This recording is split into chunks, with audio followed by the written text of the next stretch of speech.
Olá, bom dia! Economia em Foco. O presidente Jair Bolsonaro desembarca hoje nos Estados Unidos para participar da Cúpula das Américas. Buscas pelos desaparecidos na Amazônia continuam. Mais de 250 profissionais de segurança atuam na região. E faltam 89 dias para o bicentenário da independência do Brasil. Quinta-feira, 9 de junho. O Brasil em Dia já está no ar.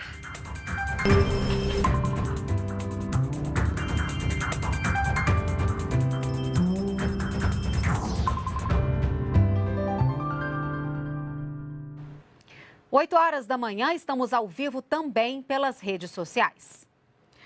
250 profissionais de segurança atuam nas buscas pelo indigenista Bruno Araújo e pelo jornalista inglês Dom Phillips no Vale do Javari, no Amazonas. O repórter Glauco de Queiroz traz as últimas informações sobre esse caso. Oi, Glauco, bom dia. Olá, Renata, bom dia para você, bom dia a todos, que nos acompanham.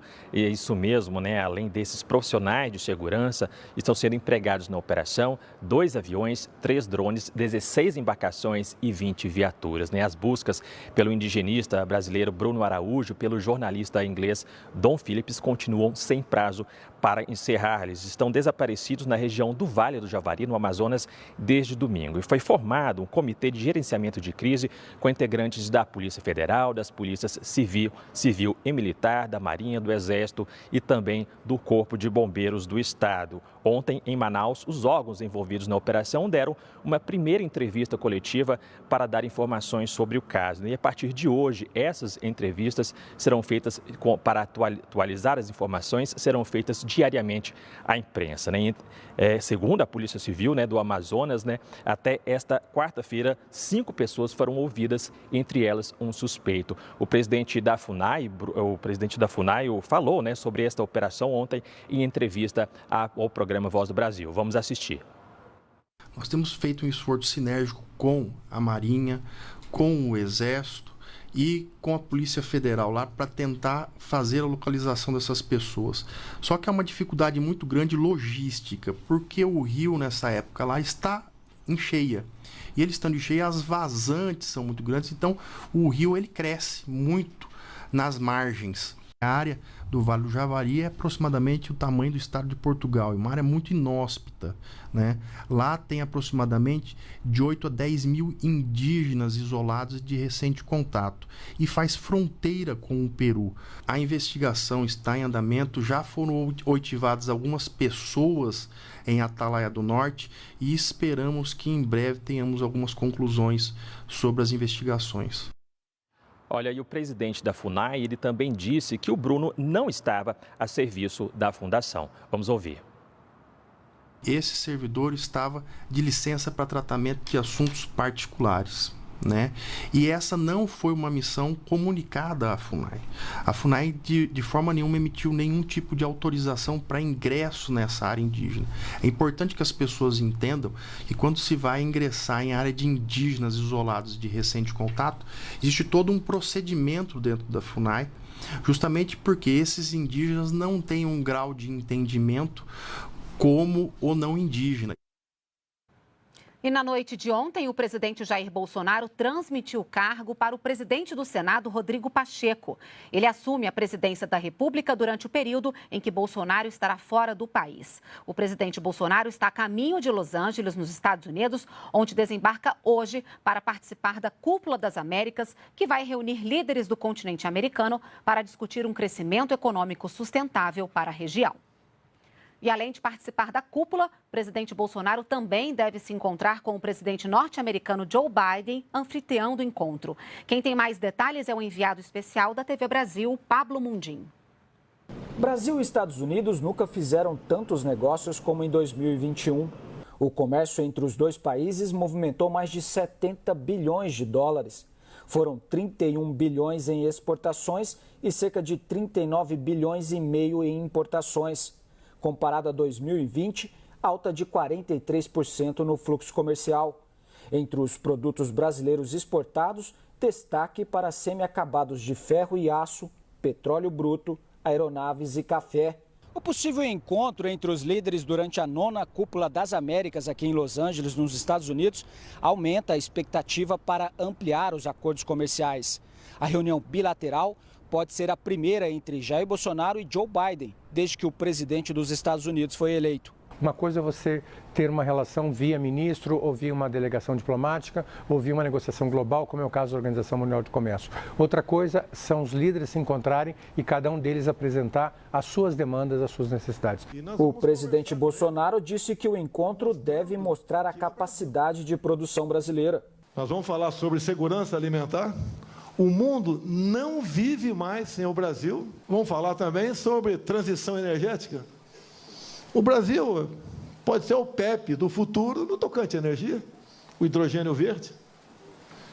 E também a questão ambiental. Para os especialistas, uma oportunidade de comércio entre os países. Tem um espaço, então, para aquisição, para importação de produtos brasileiros de forma significativa. E o Brasil tem condições de expandir essa oferta, né, de produtos. Nós temos, por exemplo, exportações de álcool que nós gostaríamos de aumentar, exportações de açúcar, exportações de suco laranja, e muitas vezes elas são impedidas por questões da existência de barreiras tarifárias ou barreiras não tarifárias. Então, o encontro de cúpula permite que todos esses temas, não apenas temas comerciais, mas também temas importantes como direitos humanos, desenvolvimento, sejam incluídos na agenda para que se forme o que é chamado de uma agenda positiva entre os líderes.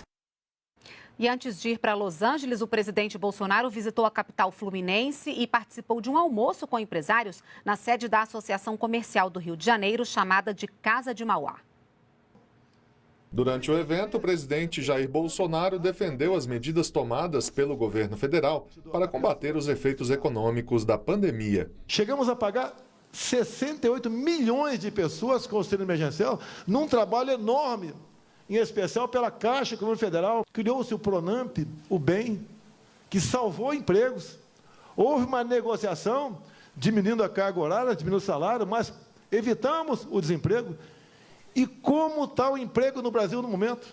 Tenho certeza que mais um mês chegaremos a um dígito o número de desempregados no Brasil. O presidente também falou sobre o que está sendo feito para diminuir o preço da energia elétrica, das telecomunicações e dos combustíveis. Passou na Câmara como essenciais, combustíveis, eletricidade, transporte e comunicações. No máximo 17%.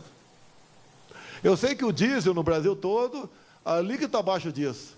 Mas acertei com o Paulo Guedes, nós vamos bancar esse 17% de semestre. Jair Bolsonaro recebeu uma medalha em comemoração à primeira visita de um presidente da República à Casa de Mauá, como é conhecida a sede da Associação Comercial do Rio de Janeiro.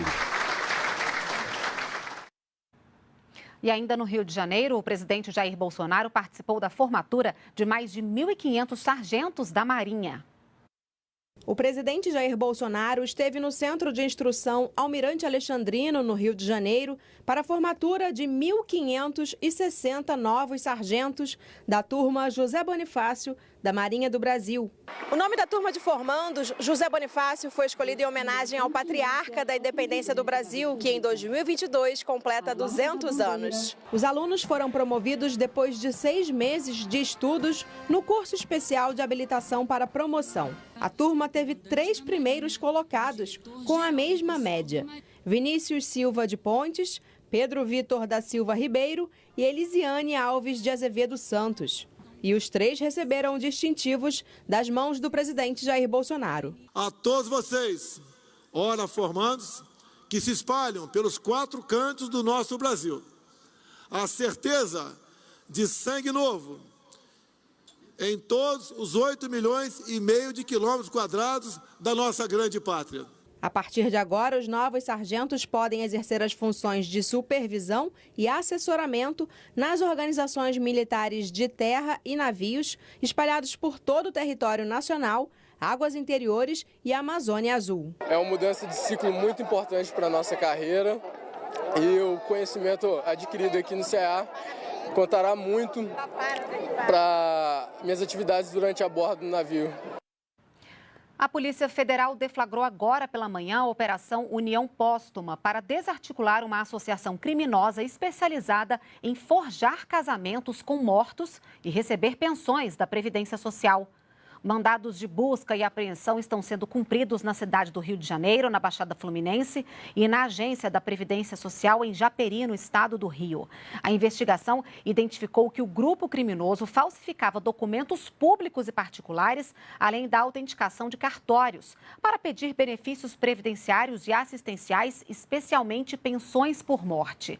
Os investigados devem responder pelos crimes de estelionato previdenciário, associação criminosa, falsificação de documento público e particular e uso de documento falso.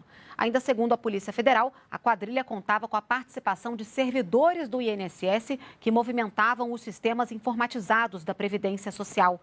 As investigações indicam cerca de 700 benefícios com indícios de irregularidades, o que equivale ao desvio de pelo menos 21 milhões de reais. O Brasil deverá colher este ano uma safra recorde de mais de 271 milhões de toneladas de grãos. A estimativa é da Conab, a Companhia Nacional de Abastecimento. O levantamento foi feito no mês de maio. A produção é estimada em 271,28 milhões de toneladas, um total de 6,2% maior que o registrado na temporada anterior. Cerca de 15,8 milhões de toneladas a mais.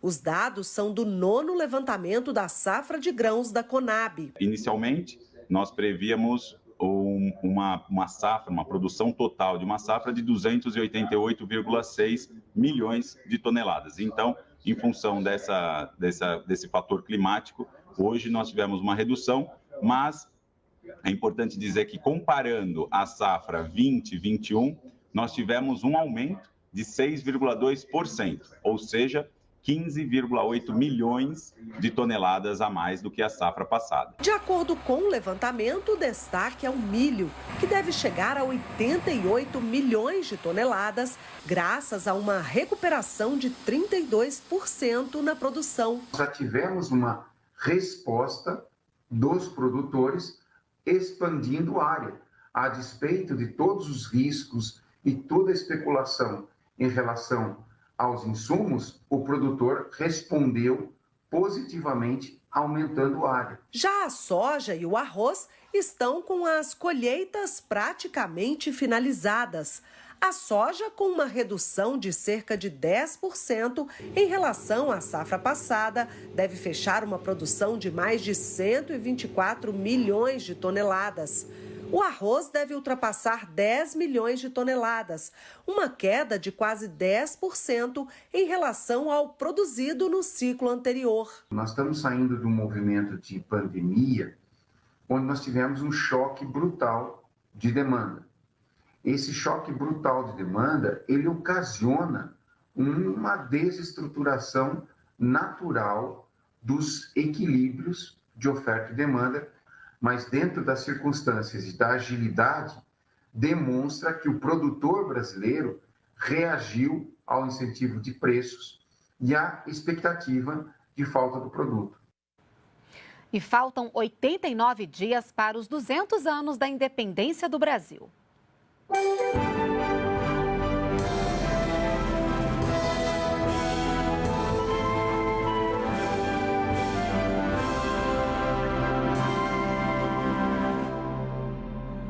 É isso, a gente fica por aqui. Para rever as reportagens, acesse as nossas redes sociais. Uma ótima quinta-feira para você e até amanhã. Tchau, tchau.